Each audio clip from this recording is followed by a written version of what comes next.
James, welcome back from Dollywood. How was it? First time? Yeah, thanks, Mark. First time. Poignant, actually, of course, because of the great woman who has sadly passed. It's quite something, I have to say. Dollywood, of course, this theme park, the theme park that Dolly built. I have to tell you, I come from a house with three ladies who are big fans. So there came the moment where I had to say on the family group chat, by the way, sorry, but I'm in Dollywood. And the answer was, I hope you're not having a good time. Laughing emoji. So there we are. Good time is probably the wrong way of putting it, isn't it? But I imagine you had a memorable time. It's quite the place. Well, it is, yeah. Okay, and I've mitigated everything by buying them all a T-shirt each. But, the T-shirt I wanted to get was one I saw in the middle of Knoxville, Tennessee. This guy walked past and actually saw the camera and pointed to the T-shirt, and it read, "Don't blame me, I voted Dolly." I'm Mark Stone in Washington, D.C. And I'm James Matthews, just up the road in Georgetown, fresh off a flight from Knoxville, Tennessee. Yeah, after the loss of an American national treasure, Dolly Parton. The Queen of Country has died at the age of 80, having suffered from cancer. I've been to the place where she was born in East Tennessee. Dolly Parton, she's one of their own, and they had lots to say about her. Yeah, you call her the Queen of Country. She's felt like the Queen of the country as well at times, hasn't she? Loved across this country. Her journey, her life, her grace, her legacy. We could all learn a lot, I think, from Dolly. And in today's episode, we will examine her draw, cross-generational, cross-cultural, across the world. Also in today's episode, why was the CIA director in Moscow this week? Plenty of rumours we will discuss. And is it Lake Ontario or Lake America? Well, Donald Trump takes a view. As the US and Canada map out a trade war, he's changing the map. Lake Ontario, no more where he's concerned. It's politics and it's performative between squabbling neighbours. It's certainly not peace. James, I was heading home from the office on the metro the other night, about 4 hours after the news of Dolly Parton's death broke. And the strangest thing happened. Suddenly, the woman sitting next to me, who was scrolling on her phone, out of nowhere, she turned to me and she said, "Oh God, Dolly's died." She'd just seen the news on her phone 4 hours after most people. And her instinctive reaction was to turn to the stranger next to her on the tube, on the subway, and to share her moment with me. Such was the appeal of Dolly Parton. It's quite extraordinary, isn't it, James? You're right, Mark. Yeah, it's one of these moments, I think, when the world missed a beat. Dolly Parton was a woman so universally loved, respected, and admired. I was on the plane to Knoxville, Tennessee, and actually was speaking to the steward. She was asking where we were going, what we were up to. And she started telling me how saddened she was by it all. Then the woman next to me, she joined in. "How couldn't you love Dolly?" she said. And, and the conversation spread. And I think you got that from all around, the coverage, the group chats, that sense that we'd all lost something and would all feel that sense of being bereft. Everybody loved Dolly Parton because of, I think, everything that she was, the music and so much more. It was a rare moment, I think, these days in this divided country. For that moment, America knew what America could agree on as much as anything else. And there was much of it. Dolly Parton, she was a unifying figure. The New York Times headline in 2019, I think, nailed it. It said this: "Is there anything we can all agree on?" ? Yes, Dolly Parton.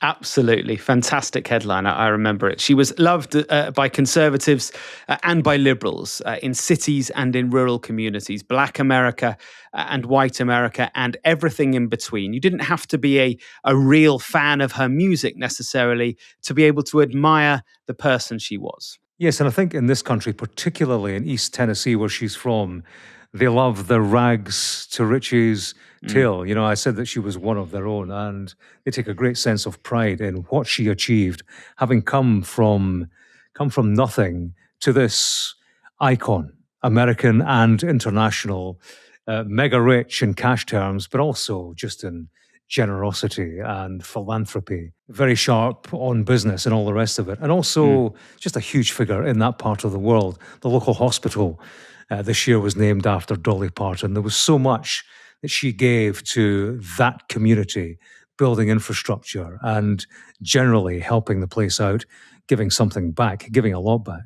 Yeah, singer, superstar, philanthropist as well. Although I think that word actually is kind of inadequate. I mean, it seems to me she was more than that.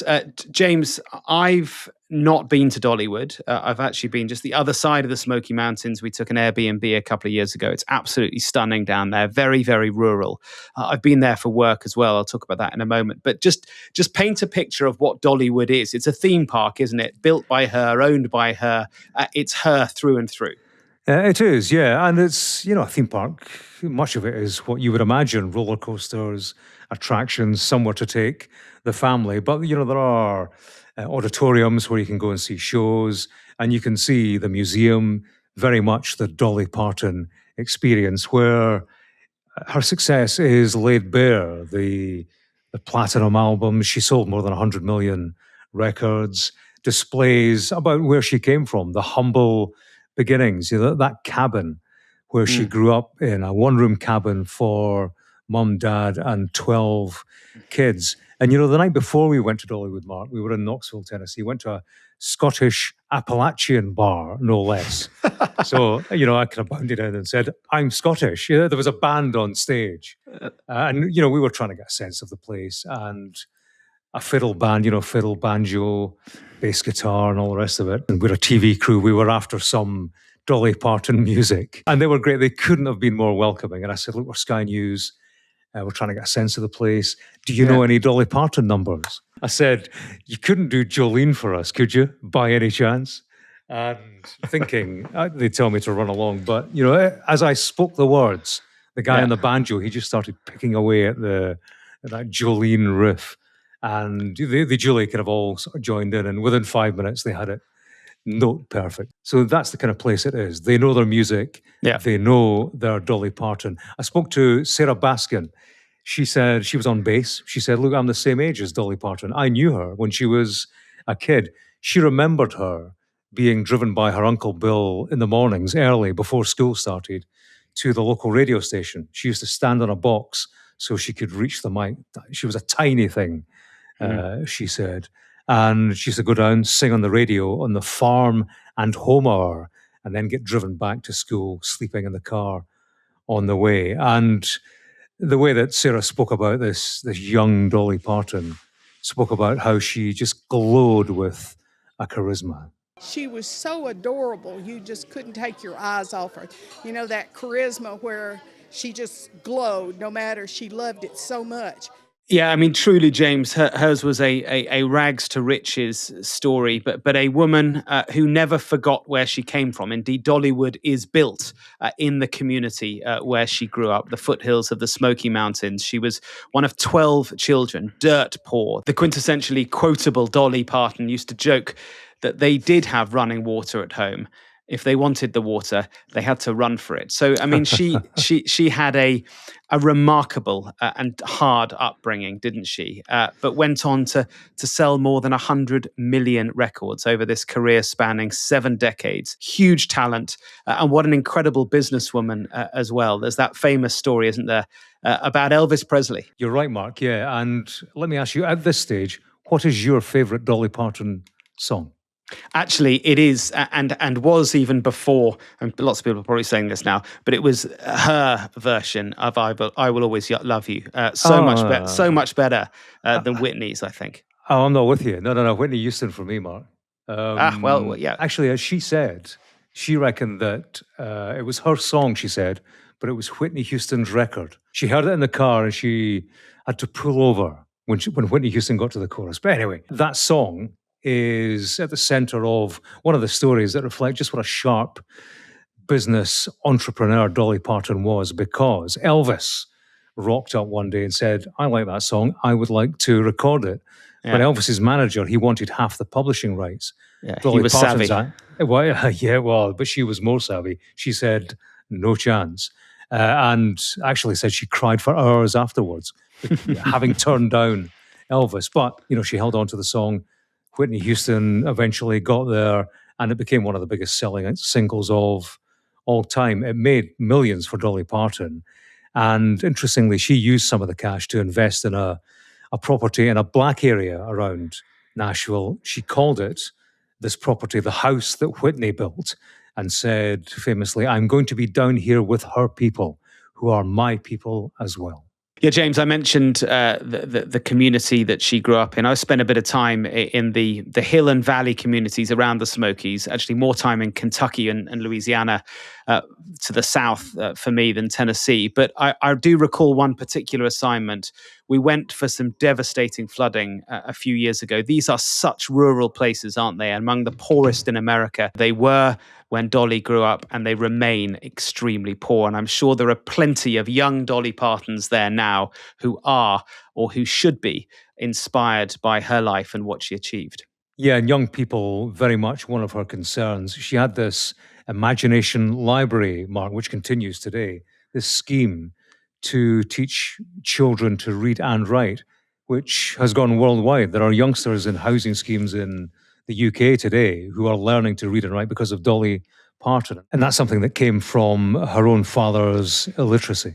James, what was so striking too was her ability always to avoid the politics. She never, ever was drawn into it, even though so many journalists, and I'm sure had you ever got to interview her, you'd have been pushing her hard. I'd love to have seen that. But she never was drawn on the politics. And I think that will be certainly part of her legacy, her ability to be able to rise above all that. She was a unifying figure at a time when America needs unifying figures, and we see that across the political spectrum and elsewhere. President Trump, he's ordered that American flags be lowered to half-mast until sunset on September the 1st. Landmarks around the country have been lit up in pink. Flowers, they've been laid at her star on the Hollywood Walk of Fame and at memorials across Tennessee. I was at the mural in Knoxville, Mark, and that was a focus for people's tributes, flowers, candles, and so on.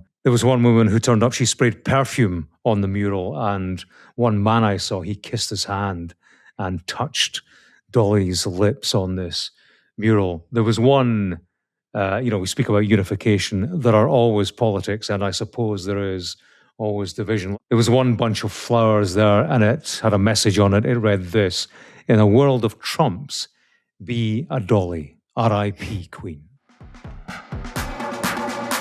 Now then, James, it wasn't just you making surprise trips away from your base this week, was it? Yes, Mark. A man by the name of John Ratcliffe, CIA Director, was on his way to Moscow. We found out eventually. Yeah, there was, first of all, imagery of a very large American transport plane coming into land in Moscow. And if that wasn't enough of a clue, there was then footage, courtesy of social media, of course, of a US motorcade going through the Russian capital. We had no prior knowledge that this visit was to take place before hearing about it on Wednesday.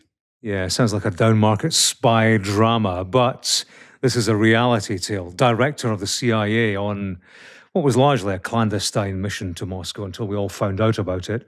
He was there to speak to the Russians. Some mystery around exactly what the message was. There are reports that he was there to issue a warning against attacking a NATO country or countries, which clearly has cause for some alarm, certainly in neighbouring countries like Estonia, Latvia, Lithuania, places where they have long felt threatened by Vladimir Putin. Yeah, certainly a mysterious visit. You say clandestine. I guess by its very nature, it was secretive. But at the same time, it kind of strikes me it was hardly subtle. A massive transport plane to bring one man into Moscow. I mean, he could have used a small private plane, private jet with the transponder turned off and all that sort of stuff. I think we were maybe supposed to know or supposed to find out that this trip was happening. But why? Now, according to the president, this was not unusual. He was asked in a radio interview on Wednesday about the visit, and he said that meetings with Russia's intelligence services are, quote, semi-routine. I mean that's not true. They are extremely rare, especially for a CIA director to fly to Moscow. Trump's been on the phone as well to Barak Ravid, our colleague at Axios, the news organization here. Barak reports that Trump expressed puzzlement over the media reports that you just outlined, suggesting that Ratcliffe had gone to Moscow to tell Putin not to attack a NATO ally. Trump apparently telling Barak, no, that's not what it was all about. But in the Oval Office on Thursday afternoon, Trump had this. Vladimir Putin agreed or committed to not attacking a NATO territory.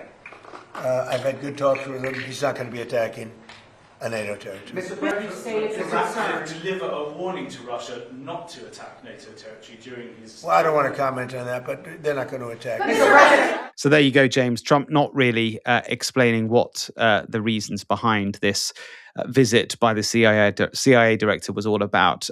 By the way, the last time a president sent a spy chief to Moscow, it was Bill Burns, sent by Biden in 2022. And guess what? 3 months later, Russian forces, ordered by Putin, invaded Ukraine. That didn't keep the finger in the dike, did it? This is the first time under Trump, I suppose, a CIA director has been sent to Moscow to have a word.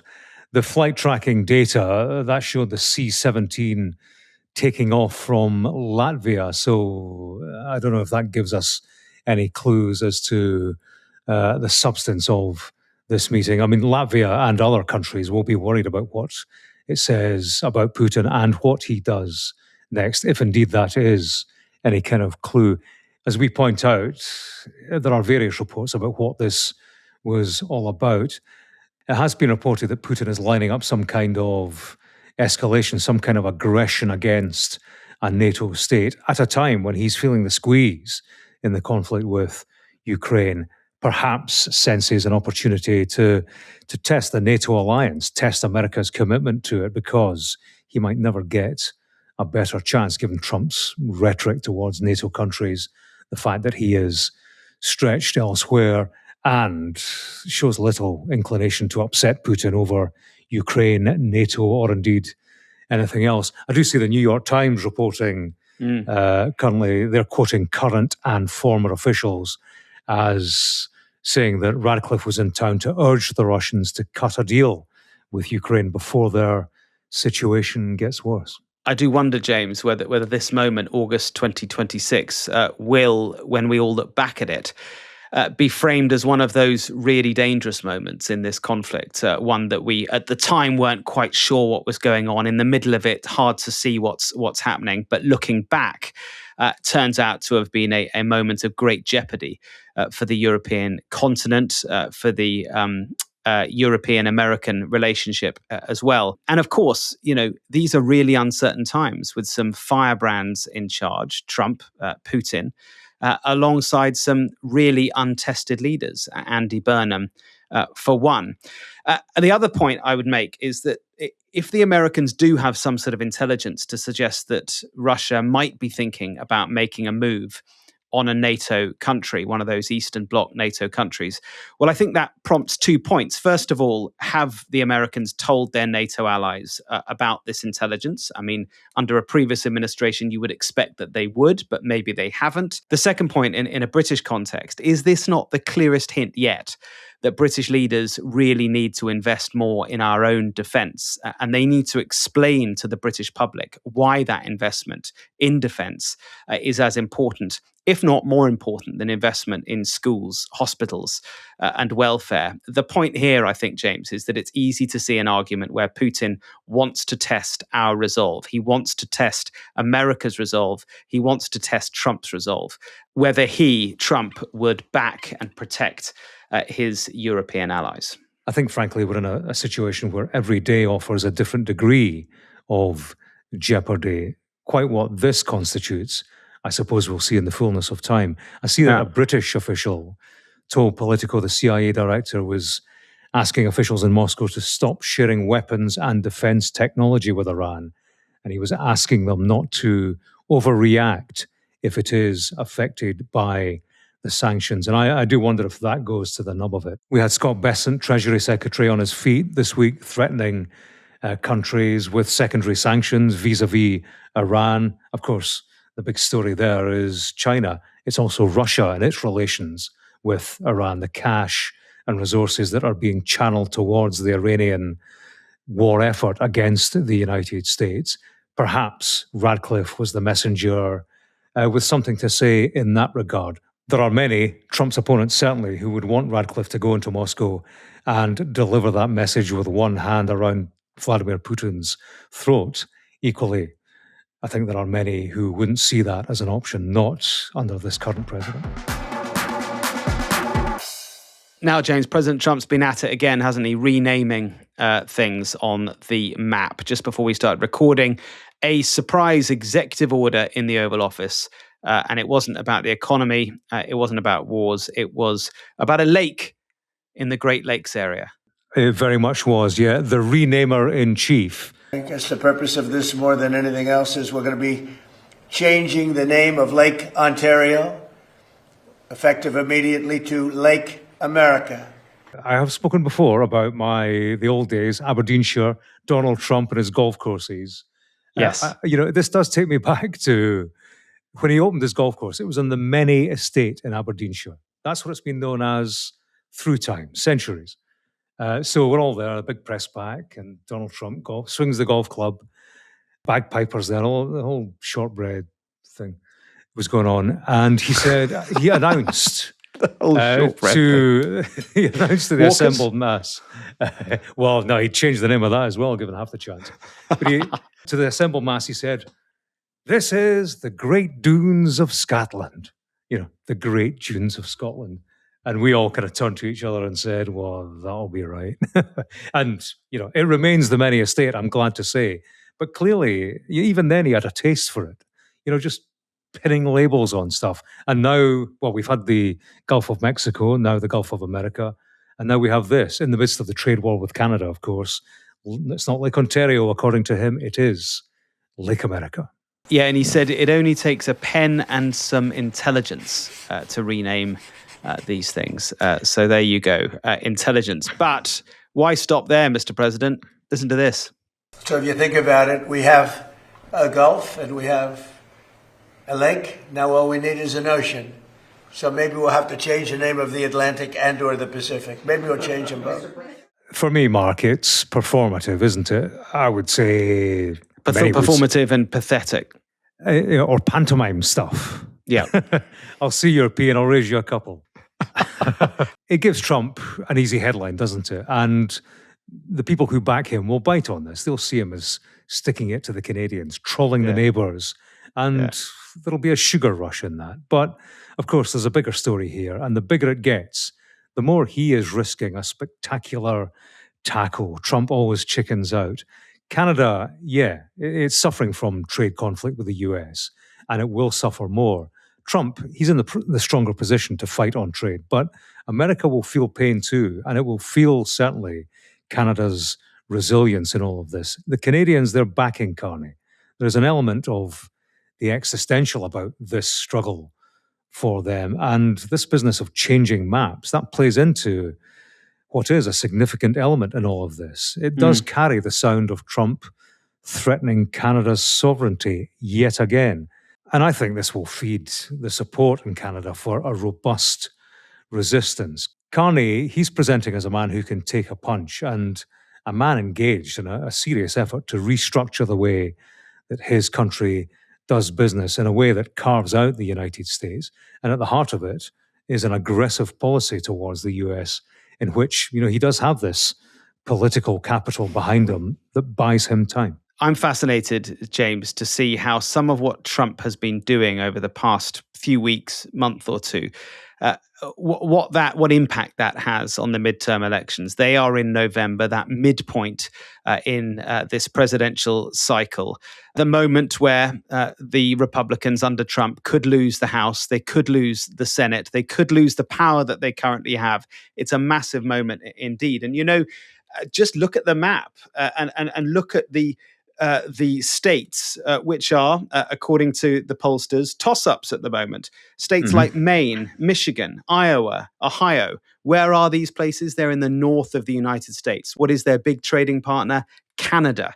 The impact that this trade war could have on rural voters and urban voters, but rural voters especially, I think, who largely will lean Republican or traditionally have lent Republican, the impact that it could have on them and their decisions over the midterms, it could be really damaging for Donald Trump. And by the way, one of the other states that remarkably the pollsters are saying is a toss-up right now, Texas, of course, nowhere near Canada, but beef is a big issue there. Trump's decision-making, Trump's policies about what he's doing over beef prices is really angering farmers down there. And guess what? They too traditionally would vote for Trump. Maybe not in November. Really fascinating. Now, Mark, Martha, she's been working on a story that has involved travelling across country. It has led to her doorstepping the Health Secretary, RFK Jr. The story is about an addictive substance you can buy in petrol stations in America. That story and Martha's reporting will be available to people in our members club. That's in an episode coming out on Saturday. Yes, Sky News insiders. If you're wondering what it's all about, well, you must have been living under a rock. It is our members club where you can get much, much more from me, James, Martha, and David, and the newsletter, of course, as well. Subscribe if you are not already. All the details in the show notes. And let us know what you think of today's episode on the forum. There's a link to that also below. And by the way, I must just say thank you so much to everyone for really touching comments in lots of different places to the conversation that James and I had at the end of, Tuesday's episode about my dad. It means a huge amount to me. And I'm really glad that whatever I did say, can't quite remember now, but whatever I did say seemed to resonate with lots of people. So thanks, folks. I really appreciate that. Yeah, great stuff. Cheers, Mark. Do get in touch with us, Trump100 at sky.uk, the usual place. Many thanks for watching and for listening. Bye-bye for now. All the best.